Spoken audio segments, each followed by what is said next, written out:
So the injury bug has plagued the Philadelphia 76ers. And are you worried right now about Jared McCain? We have the latest status and updates on his injury and so much more coming up.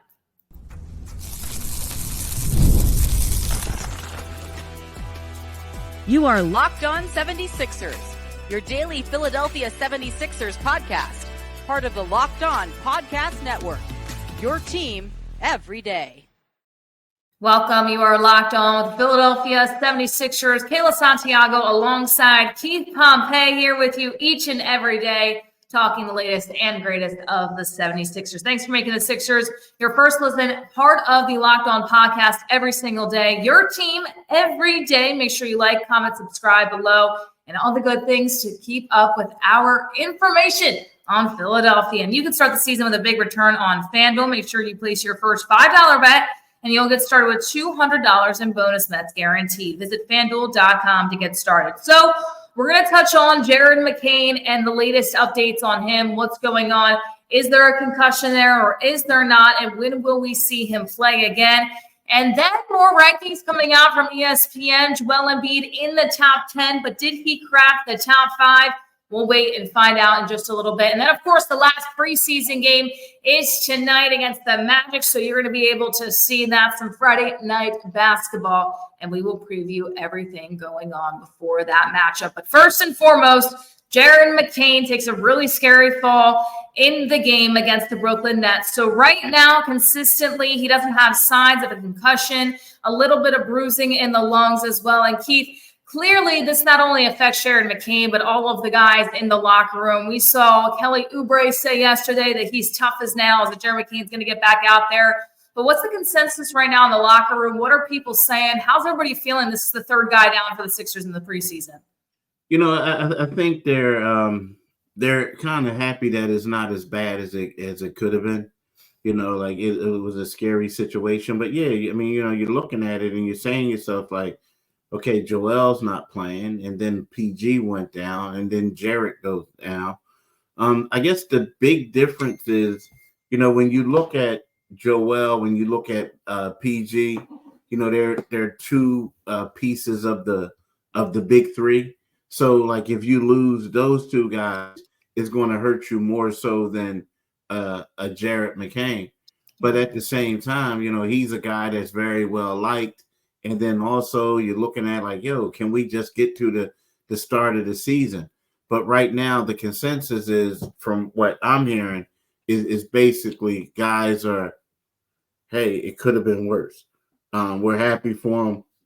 We just hope that he'll be able to return, get his rest, and be able to return by the start of the regular season. It's interesting you bring up a point there that, of course, Paul George and Joel Embiid are huge stars and huge players that you want to see play out there. But also there has to be a little bit of, okay, what's going on here? Because Jared McCain is now the third guy to go down. Tyrese Maxey is somebody also who played last night that both of us thought that there's no reason Tyrese needs to be playing anymore in the preseason. Now that thought is definitely still in my mind. I do not want to see Tyrese Maxey out on the floor against the Orlando Magic. So there's a lot of different things going on here. And for Jared McCain, you look at it going into that first game of the regular season, only one game left of the preseason. And you got to feel for McCain, right? He's been taking advantage of those opportunities in a good way. He's been getting better and better throughout this preseason, even back to training camp, all the players saying he's looked really good, maybe even the best throughout this training camp so far. And I'm not saying just because he doesn't play one preseason game that Nick Nurse won't look at him the same, but maybe won't play him as much if he's able to be ready for the season opener because he did just get injured and take a scary fall. What's your take on that there, Keith? I mean, it's going to be interesting to see how Nick Nurse kind of dabbles in this because you don't want to push McCain too far knowing what just happened 2 games ago once you get to Wednesday. Yeah, the thing is, yeah, you don't want to push him too far. But I, you know, the one thing is I think that is starting to get real now. And in those minutes that Jared McCain was playing, is going to be a lot more of Eric Gordon. It's going to be a lot more of Kyle Lowry, you know, things like that. So, you know, they have the luxury, like as we talked about, he's not going to be one of the top guys. Now he was battling for minutes in the rotation, but at the same time, it's one of those things you want to make sure that he's healthy. He doesn't, because I'm pretty sure people are going to go after the ribs or they're going to bump into it. Mm-hmm. So it's one of those things where you're going to have to deal with that. But I do believe that since he would have been, if he made the rotation towards the end of the rotation, it's kind of like, well, I'm just going to have to play these veterans a little bit more minutes, So, I mean, he's played well. I mean, he scored 64 points through 5 preseason games, which leads the team. I mean, he's averaging like 12 points. So he's been playing extremely well, 37% from 3. Jared has really done everything that they asked him to, right? He's playing hard. And it's unfortunate because, he was kind of like in the mix for a rotation spot. But at the same time, I feel like that, if you're Nick Nurse, it's kind of like next man up. And then it was one of those things where, you didn't know 100% if you wanted them in the rotation. So, it's just a different type of problem if it was Tyrese Maxey or let's say Kelly Oubre. Caleb Martin, I think it was just a different type of feel. You feel bad for the guy, but at the same time, it's not like they're losing someone who they were going to depend a lot on this early on in the season. Right. And we open this up with, are you worried about the injury and if Jared McCain is going to be okay? Well, I think you can say you definitely feel bad for the guy, but all the reports coming out now, it does look like he's going to be okay. Right. So I'm not really worried about it. I think the biggest thing right now that I'm worried about is what is going around the Philadelphia 76ers, because everybody's starting to get injured.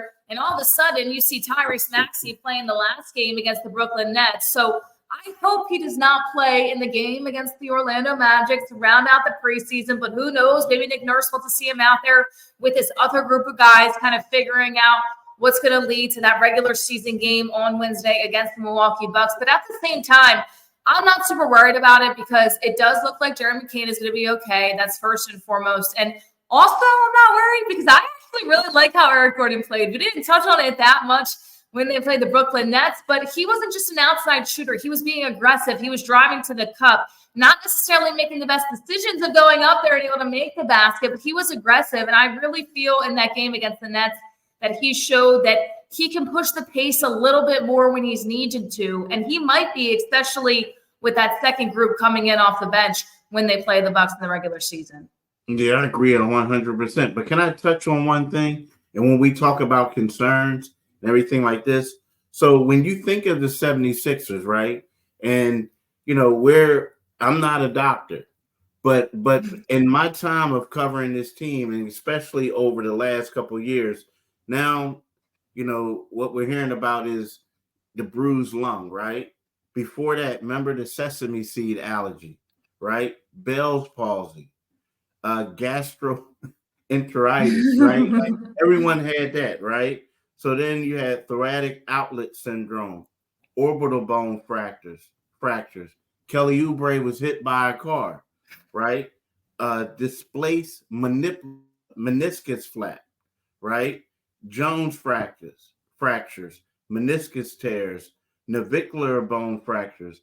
I mean, it hasn't been a dull moment for all of us learning about medical issues when it comes to the 76ers. So when you say, like, is there a concern? Yeah, there is kind of concern, but it's also, here we go again. Like, what's next? So we're not surprised anymore. We're just elated that people are saying, oh, it might not be as bad as you originally thought, That's how it is every time. You remember year after year when Joel Embiid falls, it's saying, well, maybe it isn't that bad. Maybe it's not as bad as it looked on TV. And then fingers crossed, you wake up the next day, you scroll on Twitter, you see the reports, and it maybe really isn't that bad, or it is at the same time.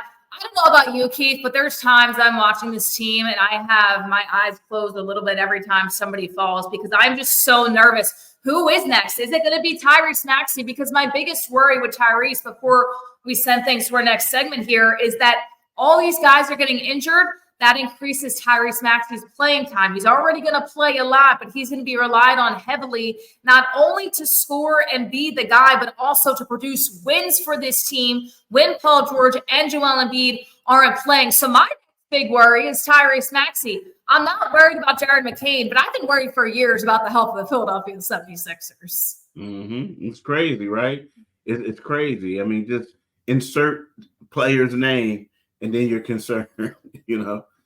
Absolutely, and it happens with the draft picks too. You alluded to it, Zaire Smith with that allergy a few years ago after they didn't take Mikal Bridges. It's just over and over and over again. We hope the best for Jared McCain. We hope to see him in that season opener as well. But we are going to talk about another injured player right now for Philadelphia and some rankings coming out. Where does Joel Embiid rank for ESPN? It might come to a surprise to some people, and other people might say, well, he hasn't been available. We're going to have to wait and see. But sex life is important, but your schedule is busy. You don't have the time to go to the doctor's office to get treated for ED. Through Hims, you can get a personalized ED treatment without stepping foot outside your door. The process is 100% online, so there's no need for uncomfortable doctor's visits. Just answer a series of questions on their site, and a medical provider will determine the right treatment option. If prescribed, your medication ships directly to you in discreet packaging for free. No insurance is needed, and one low price covers everything from treatments to ongoing care. With hundreds of thousands of trusted subscribers, Hims can help you find an ED option that works for you. And start your free online visit today at hims.com/lockedon. Once again, that's HIMS.com/lockedon. Make sure you go get your online visit today. All right, so rankings come out once again, and we're going to have to go over this a little bit because I don't know if I was shocked to see the number next to Joel Embiid's name. I understand he hasn't been available, and they're really looking at based on last season. So right now, Keith, I'm just going to ask you straight up, without giving my opinion first, I want your thoughts on Joel Embiid being ranked number 8, not even cracking the top 5. You know, Joel, you say like Joel's the most dominant big in the game right now. So with all that being said, this is a joke. And what I mean by a joke is it's kind of like, how can you not have a guy in the top 5 when a year ago when he was healthy, he was putting up numbers comparable to Wilt Chamberlain? Like, we haven't even seen these numbers since Wilt. And then you say, when healthy, he's also the most dominant player. So I get it. You can have Nikola Jokic, number 1, you know what I mean? 3-time MVP. You know, you can have Luka, number 2, which I don't agree with. You can have Giannis, number 3. I think he is the 3rd best player in the league. But then you have guys like Shai Gilgeous-Alexander over Joel. You have Jason Tatum over Joel. You have Steph Curry and LeBron James over him. You know, in my opinion, Joel should be the 2nd best player in the league if you want to give that to him. I think you can make an argument and say Nikola Jokic is number 1, Joel Embiid is number 2, and then Giannis is number 3. And you can flip Joel to number 1 and then have the Joker at number 2. But to me, this thing is a joke. Like, I honestly, and you know how I feel about Tyrese. Like, I was like, okay, he was 19. He deserves that. He's not better than these other guys. But this thing to have Joel at number 8, like, it only how I can see that being justifiable is if you just take into account injuries. But we're not saying injuries. We're saying how good he is now. This is a joke. It's a joke. And I know before we agreed to disagree on some of the rankings for those top 15 and up, but I have to agree with you on this one. I mean, looking at this right now, I agree. Nikola Jokic is definitely above Joel Embiid at this point. You know, going into it, an NBA champion, multiple-time MVP, Joel hasn't reached that caliber yet. Now, athleticism, Joel's better, but in terms of figuring out the game and being able to really figure out the offensive side of the game, you got to put Jokic on top. But Shea in front of Joel Embiid makes my blood boil. How could you possibly say that? Now, once again, I understand the injury thing, but was LeBron James fully healthy last year? Was Steph Curry fully healthy last year? Shea played more games than Joel. Yes, they did. LeBron and Steph playing more games too. But at the same time, you look at it and you have to say, there's no way that Shea, at this point of his career, is better than Joel Embiid. Having him at 8 is absolutely ridiculous. Him and Giannis can definitely be interchangeable. But once again, Giannis was also banged up last year. So you put him at number 3 and Joel all the way down to 8. It's mind-boggling. And listen, I do understand consistently he has not been able to get the second round of the playoffs. But you're talking about overall play, taking necessarily the team out of it. Jason Tatum is also ranked too high for me. I mean, this is absolutely crazy. You look at a reason why he fell 5 spots, people, 5 spots. When Embiid was healthy last season, he was having a truly historic year. As Keith just said, numbers compared to Will Chamberlain to have many more points than minutes played. The knee injury definitely derailed the season. But guess what, people? The Sixers don't go where they're at without Joel Embiid. He's even better on 50% than some of these guys that are ranked above him. It's crazy to me. It's crazy to me. And listen, Tyrese Maxey, he was ranked properly. Joel Embiid, absolutely not. Because if you want to talk about injuries, there's a lot of people in that top 7 that have also had injuries, especially a season ago. I agree 100%. I mean, like you said, I get the injury part. I get all that. But come on. I mean, and I love Jason Tatum's game. But come on, let's keep it 100. Of all these guys who were all NBA types, first team all NBA, he is the 5th one, if you're going to put him there. And then you can argue that Kevin Durant might be better than him. He's just more in his prime right now. But right. Kevin Durant, when you take away the injuries and you take away how tough he is to guard, I get it. Sometimes you got to be controversial. Sometimes you got to have some things to make people talk, because we're definitely talking about it right now. But I don't know. I looked at it as if it was a joke for a minute. I was just like, whoa, okay. Number 7? Oh, okay. I mean, come on. Joel Embiid looked like he was like killing people like it was a video game last year. Like a video game. Now, maybe it should have something that says we ranked him number 8 because of the knee, right? You know what I mean? But come on. Nah, this is a joke. It's a joke. Yeah, and I wish I could disagree to throw some controversy here, but I can't. I mean, I can't. You look at it right now, and it's just, listen, and I really like Shea. I liked his game. I've liked his game throughout his NBA career. But Shea isn't better than Steph Curry or LeBron James either. So I don't understand why he's even ranked above those guys. You look at it right now, and Steph is just that 6th. Right behind him or in front of him, you could say, is Jason Tatum. And then Shea, top 4 player in the NBA. Look at the MVP rankings year after year. Who is it always in the top 3? Usually it's Jokic, Joel, and Giannis. And then sometimes when Giannis and Joel get hurt, then all of a sudden you hear of the Luka. Late last year, you heard of SGA. And then Jason Tatum also trying to crack into the mix. But not all the time. Those aren't the guys you think of when you're looking at top 3 players in the NBA. It's ridiculous. And you know what, though, Keith?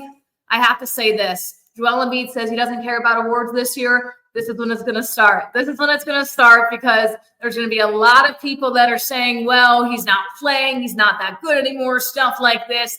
This is where it's going to test Joel Embiid to see, hey, how much do you really care about none of the awards until you get to the playoffs? So it's going to be interesting, because there's going to be a lot more stories coming out like this as the season goes on, because we know he's already not playing in back-to-backs. Exactly. And we're not going to see Joel Embiid in the final preseason game either. And probably not a lot of the players for the Philadelphia 76ers trying to maintain and bring back anybody else getting injured. But when we do come back, we are going to take a look at what you can see from this preseason game happening tonight against the Orlando Magic.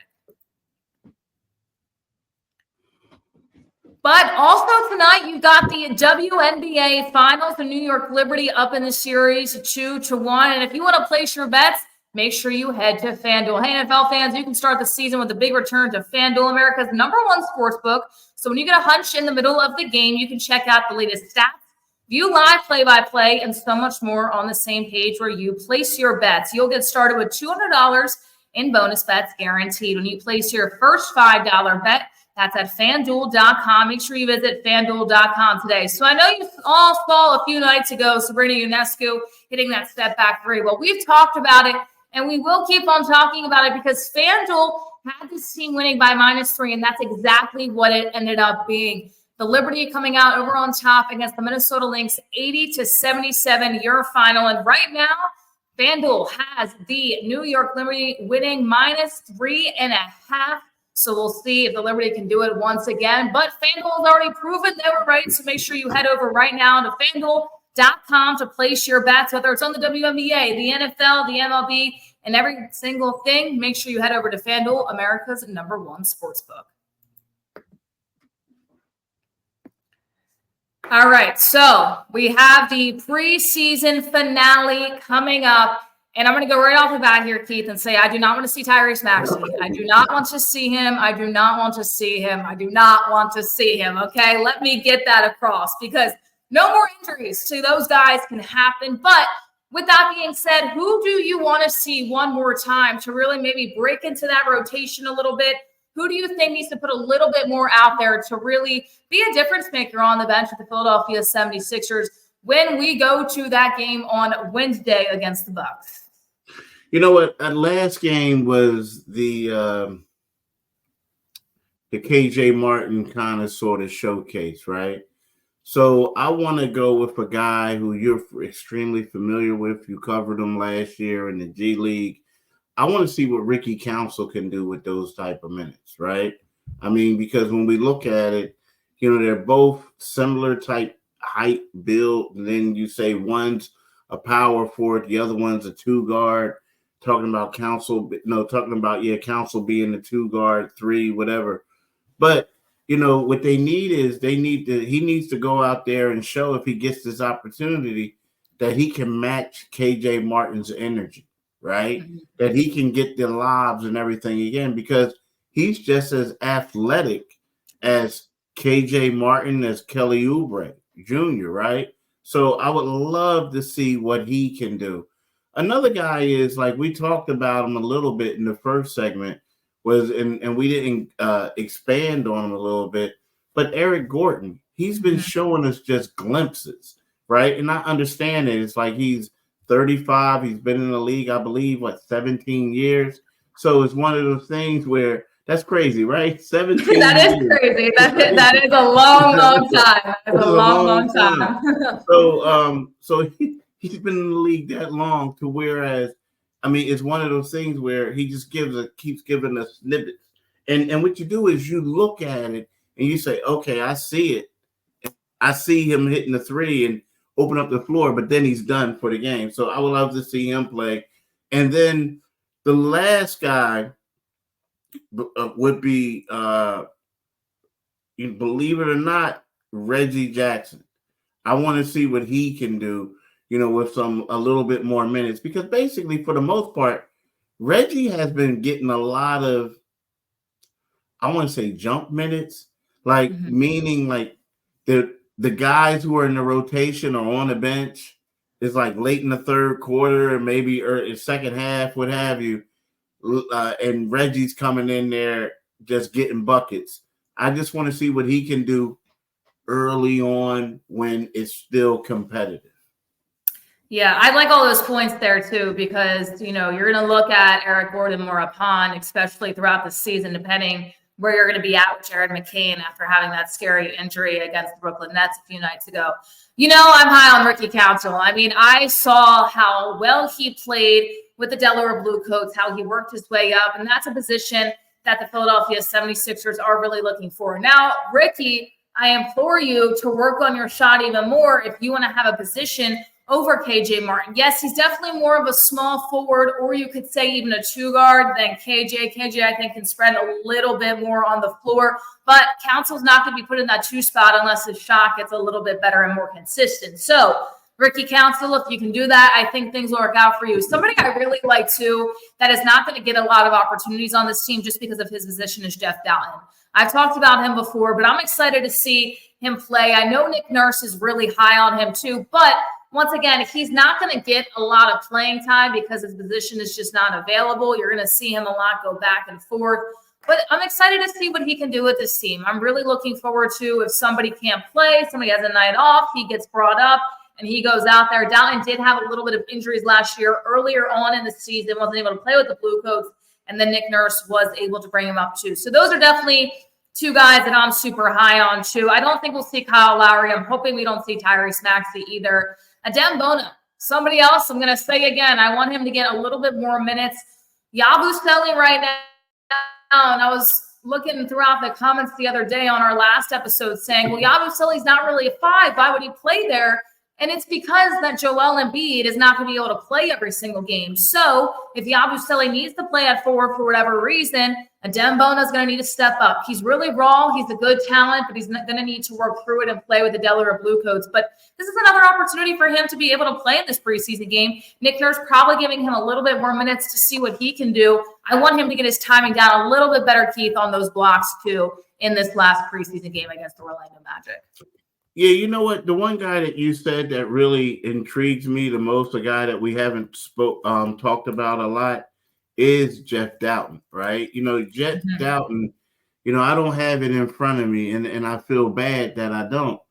But his assist to turnover ratio in the preseason is ridiculous. Like, it is crazy.